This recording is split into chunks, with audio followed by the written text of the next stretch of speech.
మిత్రులారా, కాలగమనంలో మనం ముందుకు నడుస్తూ ఎటువంటి స్థితుల్లో బ్రతుకుతున్నామో మర్చిపోతున్నాం. మనకి ఏ చిన్న జబ్బు వచ్చినా రసాయనిక మందులు వాడుతూ వాటికి అలవాటు పడిపోతున్నాం.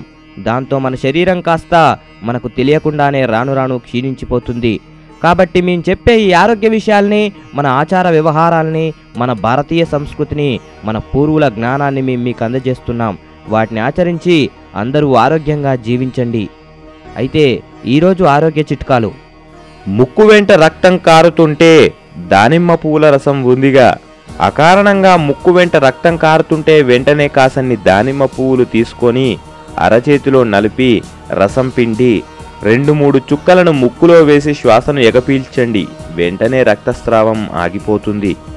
ఇకపోతే రెండోది, మూర్ఛ వ్యాధిగ్రస్తులకు రుద్రాక్ష ఓ వరం. మూర్ఛ రోగంతో బాధపడేవారు స్వచ్ఛమైన రుద్రాక్షను నోట్లో బుగ్గన ఉంచుకొని చప్పరిస్తూ ఆ రసం మింగుతుంటే మంచి ఫలితం కనిపిస్తుంది. ఇది అనుభవ ఆయుర్వేద వైద్యులు చెప్పే మాట. ఆగకుండా ఎక్కిళ్ళు వస్తుంటే ఇలా చేసి చూడండి. శొంఠి, బెల్లం సమభాగాలుగా తీసుకొని మెత్తగా ముద్ద చేసి చిన్న ముద్దను చప్పరిస్తూ మింగండి. ఎక్కిళ్ళు త్వరగా ఆగిపోతాయి.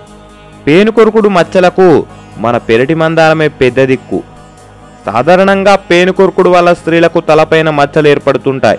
అటువంటి వారు ముద్ద మందార పువ్వును తీసుకొని మచ్చ ఉన్న చోట బాగా రుద్దిన మందారాన్ని ముద్దగా నూరుకొని దాన్ని మచ్చ మీద ప్రతిరోజు లేపనం చేసినా అతి తొందరలో ఆ మచ్చ తగ్గిపోతుంది. ఇకపోతే పిల్లలకు చక్కటి బలం ఇవ్వడానికి ఇలా చెయ్యండి. ఎండు కొబ్బరి, బెల్లం సమభాగాలుగా తీసుకొని మెత్తగా దంచి చిన్న లడ్డూలా కట్టండి. సాయంత్రం పూట ఆ లడ్డూ ఒకటి తిని చిన్న గ్లాసుడు పాలు త్రాగితే పిల్లలు బలంగా పుష్టిగా ఎదుగుతారు. గొంతు బొంగురుగా ఉందా? కోకిల స్వరం మీ సొంతం కావాలా? అయితే ఇలా చేయండి. ప్రతిరోజు భోజనం తర్వాత అరగంట ఆగి అరచెంచా తేనెలో 2 చిటికల మిరియాల పొడి కలిపి తీసుకోండి. ఇలా రోజుకు 2 సార్లు చొప్పున చేయండి. మీ స్వరం మృదుమధురంగా మారుతుంది. ఎలర్జీ రాకుండా ఉండాలంటే కొత్తిమీర తినాల్సిందే. కొత్తిమీరకు ఎలర్జీలను తగ్గించే గుణం ఉంది. నోటి దుర్వాసన కూడా పోగొడుతుంది. జీర్ణశక్తిని కూడా పెంచుతుంది. ఉబ్బస వ్యాధులను దరిచేయనీయదు. పైగా కొన్ని విటమిన్ లోపాల వల్ల కలిగే వ్యాధులు కూడా నివారిస్తుంది. పెరుగు రాత్రివేళ తినటం విషంతో సమానం. మీకు తెలుసా?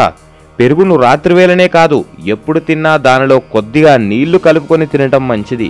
పెరుగన్నం తినేటప్పుడు చిటికడి మిరియాల పొడి, కొద్దిగా బెల్లం కలుపుకొని తింటే మూత్రంలో మంట తగ్గును. వేసవి కాలంలో కలిగే అతి దాహం కూడా పోతుంది.